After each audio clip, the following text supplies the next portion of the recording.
Pas beaucoup poussé. Donc j'excuse Monsieur Selno, j'étais avec lui tout à l'heure, mais il est en réunion. Mais je sais que Alain, le directeur des services techniques ici, va pouvoir vous dire beaucoup de choses, parce que je voudrais féliciter les services techniques qui ont fait ce travail.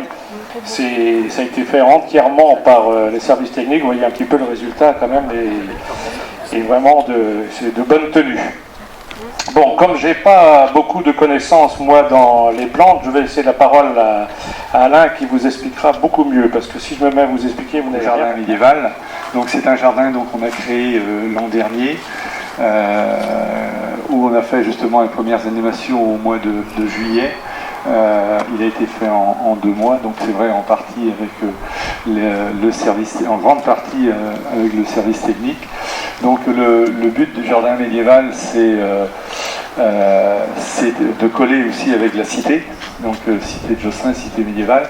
Et le jardin médiéval, ça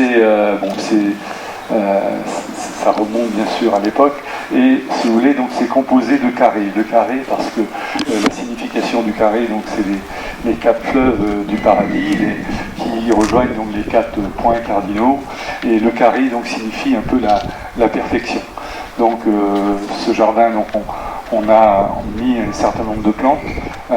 Pour le jardin médiéval, enfin les jardins médiévaux, c'est le capitulaire de Vélis qui désigne 88 plantes qui servaient donc pour se nourrir et pour se soigner. Donc on en a une partie, mais on a l'intention de continuer et de se rapprocher. On n'arrivera pas bien sûr aux 88, mais si on arrive déjà à approcher les 70, ce serait déjà pas mal. On a un deuxième projet dans la partie haute ici qui sera une roseraie. Donc on va travailler dessus à partir de l'automne prochain. On fera quelque chose d'un petit peu plus contemporain par rapport au bâtiment. Et on va faire une liaison entre la rue des 30 Beaumanoirs, où on a des bacs en acier corten. On va retravailler le corten.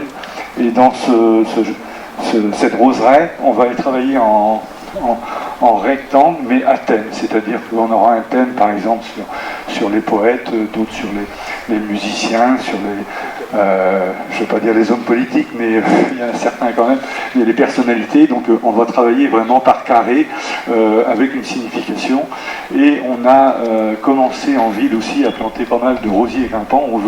On veut donner une identité végétale à la ville.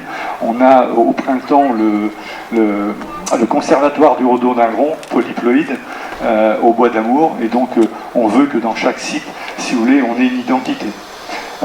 Autrement, donc dans la rue ici, ce qui s'appelle la ruelle du Haras, on a mis une exposition pour présenter l'Atlas de la biodiversité, dont on a commencé les premières réunions il y a à peu près 3 mois et qui va démarrer 3 ans. Donc on explique toute la démarche, et puis s'il y a des gens qui veulent s'inscrire, et bien ils sont les bienvenus, parce que le but c'est d'avoir quelque chose de participatif où tout le monde adhère, parce qu'il y a besoin de faire ces inventaires tant de la faune que de la flore.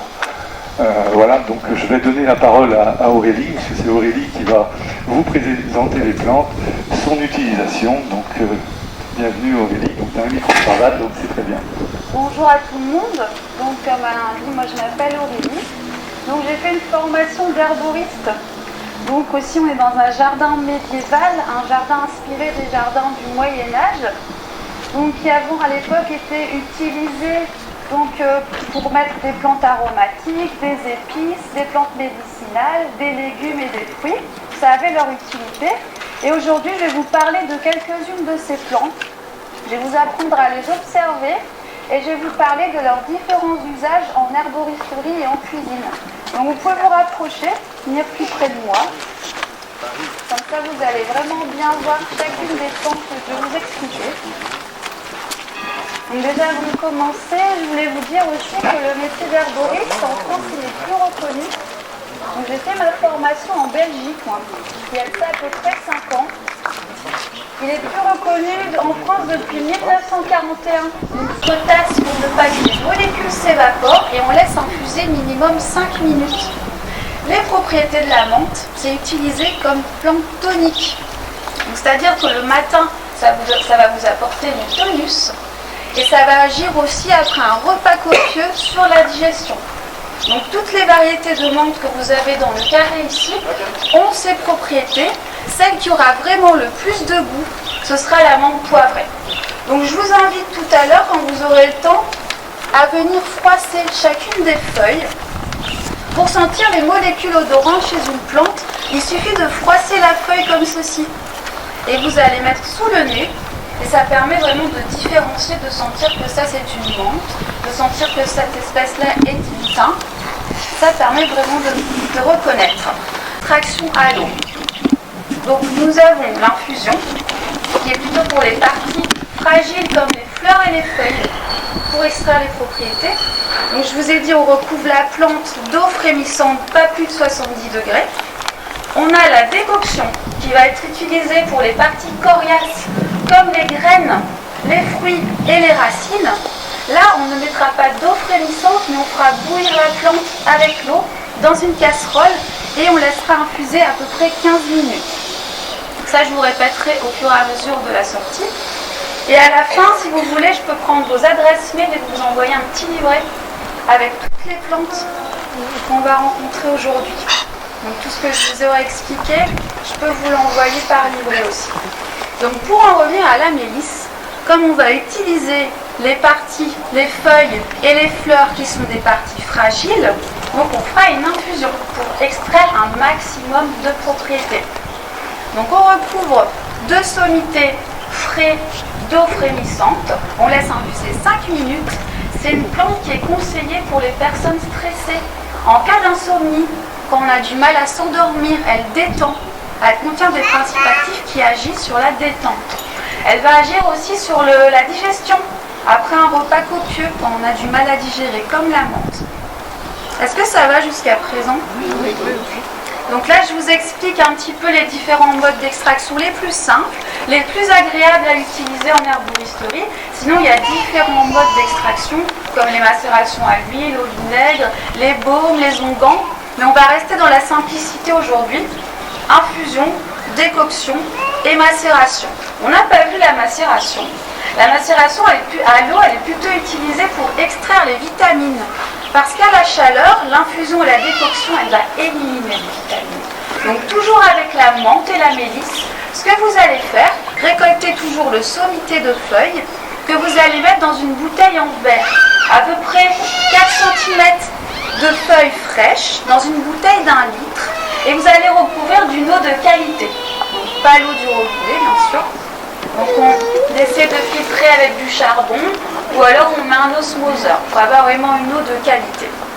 Vous allez mettre cette macération à l'abri de la lumière et laisser macérer à peu près 24 heures. Le lendemain matin, excusez-moi pour les personnes auxquelles je tourne le dos, le lendemain matin, vous allez pouvoir boire cette préparation et là, vous aurez extrait tous les vitamines de la plante, tous les minéraux, donc vous aurez tout le cocktail de principes actifs vraiment efficaces en propriété. C'est différent des infusions parce que là, vous aurez vraiment les vitamines. Et en goût, quand on laisse macérer, si on froisse bien les feuilles avant de les mettre dans la bouteille, les feuilles de mélisse et de menthe, vous aurez vraiment le goût de la plante. Donc l'infusion partie fragile, feuilles et fleurs, eau frémissante. Décoction partie coriace, donc racines, graines et fruits. Et la macération va être utile pour les vitamines. Donc on va passer au carré suivant. Faire une petite parcelle avec des plantes aromatiques, des plantes médicinales, des fruits, des légumes. Ça permet d'avoir une certaine autonomie alimentaire et aussi de se reconnecter à la nature. Comme je vous ai dit, on s'est pas mal éloigné de la nature ces derniers temps. Sur ces paroles, merci Aurélie. Avec plaisir. Je pense que c'est intéressant. Alors, juste un petit mot, donc dans ce jardin, dans le coin, je vais accueillir les petits échantillons pour les peuvent se servir dans le jardin, c'est fait pour ça. Et puis deuxième chose, donc on a un nouveau rendez-vous, Aurélie, donc le 9 août, mais là sur les plantes sauvages comestibles. Le rendez-vous n'a pas lieu ici, mais au Bois d'Amour, sympa de la ville, comme dans le château. Et on fera une petite balade dans le vallon du Bois d'Amont. On cueillera des plantes et ça terminera par une dégustation comme aujourd'hui. Donc voilà. Même heure, 17h. S'il y avait pétition sur Internet. Elle fait une pétition sur quoi? Le métier de l'arboristerie pour qu'il soit reconnu. Parce qu'enfin, les gens qui tenaient la Ah ouais, c'était... Quand on avait... Ouais,